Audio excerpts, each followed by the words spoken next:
Meu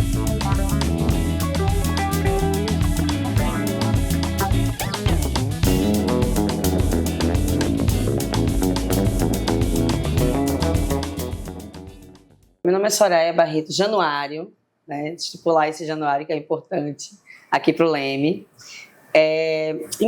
Eu sou publicitária, né, de formação. Começo a observar a comunicação por esse viés. Acho que é importante, né, citar isso. Então, eu estou professora lá do DECOM, né, Departamento de Comunicação da UFPE, especialmente no curso de publicidade, mas também em outros cursos. E nesse momento também estou coordenadora do programa de pós-graduação em comunicação lá da universidade. Como publicitária, né, assim, eu sempre me incomodava muito, até porque eu estou no movimento feminista desde os 15 anos de idade, movimento de rua mesmo, né, trabalhando com mídia tática, com grafite, fanzine, cartazes. Era meio que meu papel dentro do movimento lá em Pernambuco. E quando eu vou para a publicidade, e especialmente mudo aí esse caminho para ir para a academia, me incomodava muito como as mulheres eram representadas na publicidade, mas naquela época, ali, anos 2000, já estava muito dado, era muito estudado, como eu comecei a ler, da comprovação de que a mulher era tratada como um objeto pela publicidade. Isso era muito, né, já era um fato dado.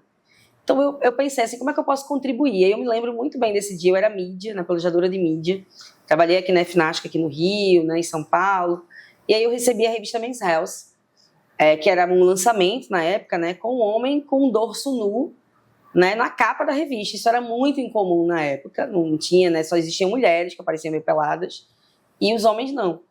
E aquilo ali me gerou uma curiosidade, saber como é que se constrói a superioridade masculina na publicidade, né, em detrimento à feminina pela teoria crítica feminista. E aí que eu começo a adentrar e a ter essa curiosidade, e aí escrevo um projeto de mestrado que aqui no PPG-Com em Recife não foi aprovado, porque ninguém estudava gênero nessa época aqui, né, especialmente em Recife, e aí eu parto para fazer toda a minha trajetória acadêmica. Ela começou fora, né, eu fui para Portugal, estudei mestrado lá, e aí o doutorado consegui uma bolsa europeia, que é pela Fundação de Ciência e Tecnologia. E aí acabei olhando para a Europa, porque eu fiz parte em Lisboa, parte em Barcelona e parte em Londres, e um pedacinho na UFPE, porque eu tinha que escolher uma instituição fora da União Europeia. E aí foi ótimo que eu pude ficar um pouquinho em casa também. E aí por aí eu começo a olhar para os estereótipos masculinos, e também lembrando que naquela época era muito forte os rótulos midiáticos, a história do metrosexual, que o Beckham era o grande fenômeno, o grande embaixador, digamos assim, desse termo.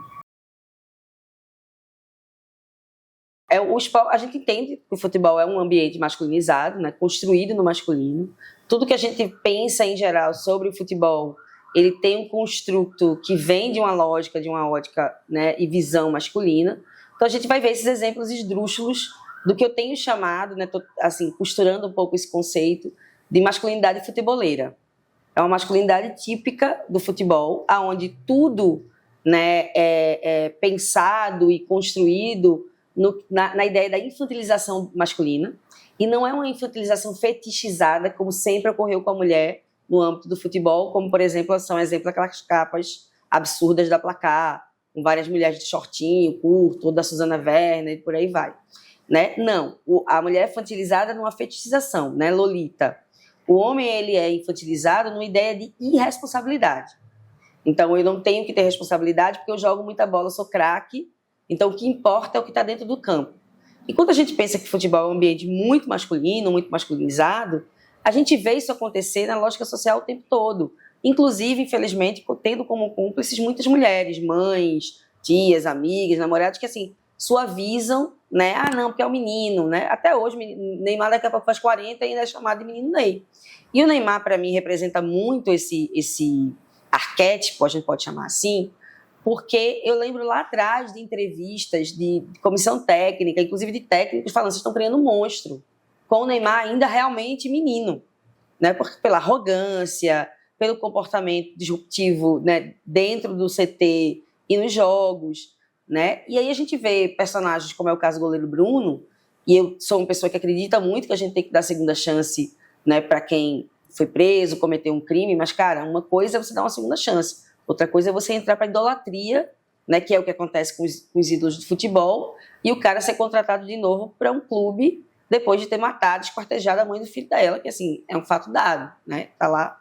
Então, o que a gente olha é essa questão da falta de coerência, né, especialmente do público masculino. Não vou dizer que o feminino também não acontece para quem é torcedor, isso acontece também enquanto cúmplice, né, desse machismo estrutural, mas é especialmente forjado nessa ideia da infantilização, da irresponsabilidade, mas assim, eu sou craque dentro de campo, então tá tudo despado, não me interessa o que faz fora de campo, o que é completamente contraditório. Então, assim, o que eu acho que precisa ter, primeiro, é uma compreensão social, né? A gente pode aí pensar em campanhas, políticas públicas efetivamente de punidade, né, com relação a certos comportamentos sociais que são nocivos à sociedade. Mas se a gente pensa que assim, a gente ainda tem hoje em dia, né, uma idolatria construída, por exemplo, por vários personagens midiáticos que entram na política com milhões de votos, que não apresentam nenhum tipo de proposta, né, de melhoria, e as pessoas vão lá e votam, a gente entende, como exemplo, como é que funciona o seio social.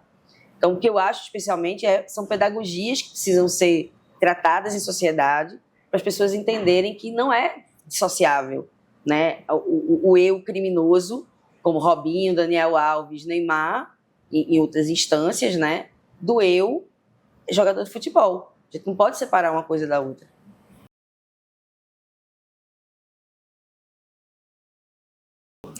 Então, o FGCAP ele surge, eu tenho um projeto de extensão e pesquisa já há alguns anos, que é o Observatório de Mídia, o Abmídia UFPE, que ele trata muito mais do monitoramento cotidiano, né, não só do futebol, mas de questões, por exemplo, programas policialescos, né, violações de direitos humanos na mídia. Né?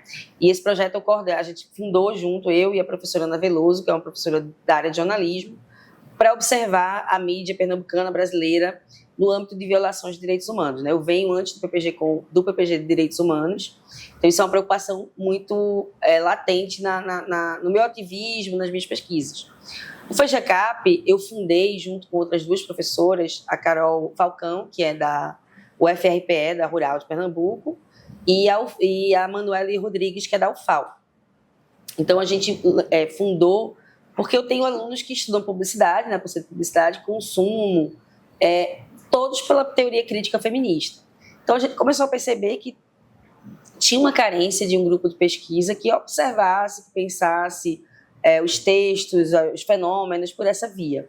Então, a gente funda o FGCAP nesse sentido, eu sou a coordenadora líder do grupo de pesquisa também. E aí a gente tem esses encontros, a gente faz os seminários, né? A gente já está no 3º seminário internacional do FGCAP, onde a gente trabalha temas diferentes de cada linha de pesquisa do núcleo. O primeiro ano foi de esportes, inclusive, né? Teve muita gente participando.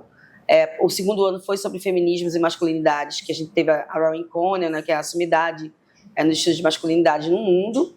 E o terceiro agora está sendo forjado, que tem muito mais a ver com as questões de religião, política, poder, democracia, que é muito a pegada da Carol e da Manu. Então, eu coordeno o grupo, né? A gente tem encontros quinzenais, onde a gente debate textos, planejamento estratégico do grupo, né? O que a gente vai fazer, podcast, enfim. Então, a gente tem essa preocupação sempre em estar unindo os fenômenos. Né? Não é à toa que a gente na comunicação está em sociais aplicadas.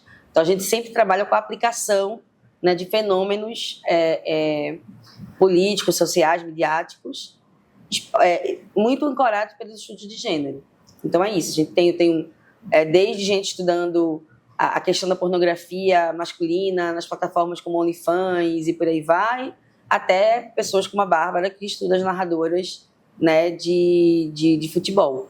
Então, a gente tem um leque bem amplo, todo mundo muito no guarda-chuva ali dos estudos de gênero, e que tenha algum fenômeno aplicado da mídia, da comunicação. Então, nas pesquisas, que aí é uma pesquisa de união, né, do Abmídia com o FGCAP, que é essa pesquisa que a gente tem tentado fazer uma linha do tempo, né, das Copas do Mundo, do futebol de mulheres. A gente tem observado, né, avanços significativos, especialmente no que tange audiência e visibilidade. A gente já não pode falar, por exemplo, hoje em dia, de invisibilidade no futebol de mulheres. Isso aí já é, né, um fato que houve uma evolução. Quando a gente olha para a Copa de 2015, onde a gente só tinha 49 unidades de matérias, né, para poder analisar em vários meios de comunicação, e a gente tem um pulo para 400 e poucas, que é um pulo de 533%, né, de aumento no número de notícias, notas sobre a Copa do Mundo na Copa de 2019, a gente comprova que há um boom de interesse, né, midiático e também comercial no futebol de mulheres, né? Esse grande boom acontece nesse entremeio aí entre 2015 e 2019, né, onde a gente começa a ver, por exemplo, propagandas. A Guarana Antártica já patrocinava o futebol de mulheres há muitos anos, assim como dos homens, mas ela nunca ativou, né? A gente na publicidade vai chamar de ativação de patrocínio. Nunca houve uma ativação de patrocínio até a Copa de 2019, né? A gente vai ver outras marcas patrocinarem não só os campeonatos da FIFA, como normalmente acontece, mas o futebol feminino especificamente, né? Como a gente vai ver Visa, entre outras marcas fazerem. E quando chega 2023, que esse fato de que já acontece um grande levante de audiência, de interesse midiático, a gente vai ver também outras personagens aparecerem. A gente tem mais um aumento em torno de 47% no número de notícias para 2019, que já houve aquele boom, né, gigantesco, que é significativo, né, quase 50% a mais. Vai ter 600 e tantas matérias, né, reportagens. Mas a gente vai ver uma coisa que eu tenho falado nos últimos dias, num grupo que a gente está participando, que é internacional, uma rede de pesquisa com Paris e outros países, França, né, no caso, outros países, sobre memória. A gente começa a ver uma preocupação em falar sobre a memória da seleção brasileira, das atletas e da competição, né? Então, enquanto a gente tinha apenas, por exemplo, pessoas pesquisadoras, como é o caso da Silvana Guel, né, que vai falar sobre as pioneiras, né, no trabalho de mostrar quem são essas mulheres, quem é Cici, quem é Fanta, quem é Pretinha, né, vai ter também uma preocupação da mídia em falar dessas mulheres, né, e do que foi a seleção, que a gente tem em 83 lá a primeira, né, efetivamente a primeira competição, a primeira montagem do profissional do futebol feminino, mas a gente ainda vê, como vocês encontraram, inclusive, no relatório, o futebol de mulheres do Campeonato Brasileiro ser chamado de amador. A gente ainda vai ver a mídia tratar com uma certa condescendência, né? E aquele aspecto que a gente vê lá desde o começo da comparação sempre com o masculino. Porque a gente está falando de um outro futebol. A gente não vai falar do futebol europeu comparando com o futebol brasileiro. A gente não vê isso. Mas as mulheres são sempre tratadas em comparação aos homens. Então, a Marta é o Pelé de saias, né? A Cris vai sempre ter uma comparação com alguém, né? Então, a gente começa a perceber que, sim, tem avanços, que a gente pode comemorar também. Mas a pergunta que eu tenho me feito, e sempre faço também no grupo de pesquisa, é assim, será que a gente quer ser o mesmo futebol que o masculino? Eu, sinceramente, acho que não. Porque é exatamente o que a gente estava falando aqui no começo sobre as masculinidades futeboleiras. São elas que forjam, na maioria das vezes. Não à toa a gente tem tantos casos de assédio, de violência de gênero, de estupro entre jogadores homens, né, contra as mulheres. Eu não sei se é esse futebol que eu quero representar. E claro, assim, eu até tive recentemente com a Carmen Rial, né, no INCT Futebol lá na Argentina, e ela começa a falar sobre aquele termo, aquele conceito que o Arley Damo vai falar dos futebols. Se a gente ainda está falando de futebols e por que a gente tem que separar? Há primeiro um entendimento de futebols do que o Arley Damo vai falar, sei lá, de futebol de várzea, futebol de campo, futsal, aí eu considero que são futebols diferentes. Mas o futebol mesmo, que a gente está falando aqui, mainstream, né, o futebol de campo, ele é um só. Ele é praticado por pessoas diferentes. Mas eu não quero construir uma ideia do futebol de mulheres, praticado por mulheres, igual ao futebol masculino. Porque ele se forja na ideia de exclusão. Exclusão das mulheres, exclusão de raça e de classe que paulatinamente foi conquistada. né? Especialmente como uma mulher que é nordestina, remanescente indígena, e que ama futebol e que foi, em vários momentos, tolhida de jogar futebol, e que tem uma avó que jogou futebol e que foi proibida pelo pai e pelo marido de jogar futebol, de jogar escondido. Então, eu não sei se esse futebol me representa, mas eu gosto de acompanhá-lo. Mas quando eu penso no futebol de mulheres, eu quero outra coisa para essas mulheres e para as meninas que estão começando. A gente precisa do mercado para ter melhores condições e salários dignos para essas mulheres. Então, a gente precisa aceitar, entre aspas, que ele vai ser mercantilizado, né? E está sendo mercantilizado, como a gente vê, por exemplo, nos Estados Unidos. O outro lado é a falsa, né, a lavagem ou a camuflagem de uma política pública sobre o futebol de mulheres. Então, a gente está falando, né, de políticas que muitas começam do privado, como a Conmebol faz, né, em obrigar os clubes a ter um time feminino. Isso inicia a construção de uma cultura. Mas o mercado, ele acaba ajudando muito, né, a essa sedimentação de uma cultura, como a gente vê, por exemplo, aquele caso, né, vou citar mais uma vez, do meme do menino que risca o nome do Neymar e coloca a Marta e um coração lá, para dizer que assim, quem representa a brasilidade, o futebol, para ele agora é a Marta e não o Neymar. Isso é muito simbólico. Quando a gente vê, por exemplo, a Marta deixar de aceitar um patrocínio da Nike, né, que quer pagar um valor pífio em relação ao que ela representa para o futebol, em detrimento ao que ele paga para o Neymar, para outros jogadores, para usar uma chuteira da Go Equal, ela está subvertendo essa ordem do mercado. Ela está dizendo aqui, ok, eu quero ser patrocinada, eu quero receber tanto como o Neymar, quando eu não recebo isso, eu te excluo e vou pautar aquilo que eu quero. Quando ela entra com o batom da Avon, né, que ela não faz nenhuma menção, ela não faz, né, o merchandising editorial que a gente está acostumado a ver na Globo, daquele produto, mas ela entra com batom e todo mundo vai lá pesquisar que batom é esse, por que a Marta, né, entrou maquiada e tudo mais. Ela está usando do feminismo no mercado, mas de uma forma consciente. Eu estou dizendo, não, eu tenho consciência que eu preciso aqui do mercado para manter a modalidade, eu preciso que o mercado me patrocine as mulheres, as meninas que estão começando, né, a seleção. Eu faço esse entendimento. Porque o feminismo no mercado, ele dialoga assim, olha, eu sei que há um esvaziamento da pauta feminista, eu sei que há um empobrecimento do caráter político, mas, ao mesmo tempo, eu estou aqui construindo uma pedagogia cultural de que as pessoas entendam que isso aqui também é empoderamento. Esse termo que ficou tão esvaziado o tempo todo, né, para tudo. Então, quando a gente pensa, por exemplo, no próprio conceito de empoderamento, que ele é coletivo, eu penso também na Marta.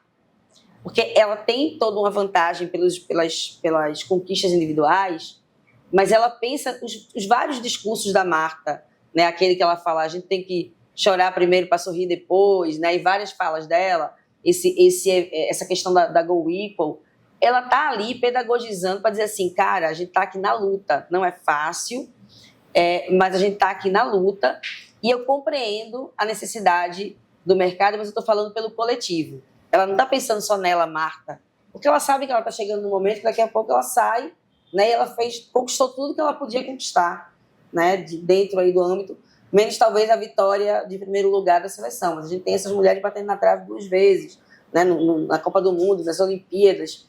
Então, assim, essa mistura ela é muito complexa, né, e sempre vai ser muito complicada da gente pensar. Mas a gente tem que separar uma coisa do que é conquista coletiva, e essa sim fala sobre o que o feminismo quer para as mulheres, e conquista individual e a mercantilização.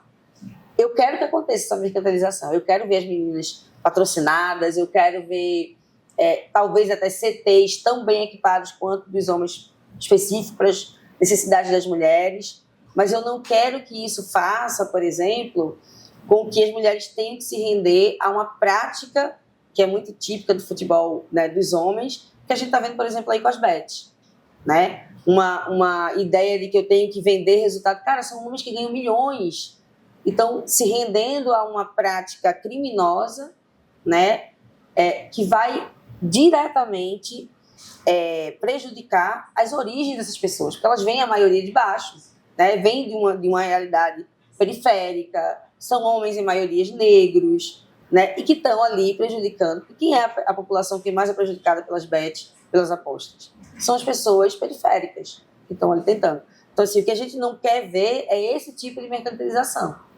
Mas a mercantilização consciente de que o mercado faz parte. Isso aí eu acho que vai acontecer e tem que acontecer mesmo.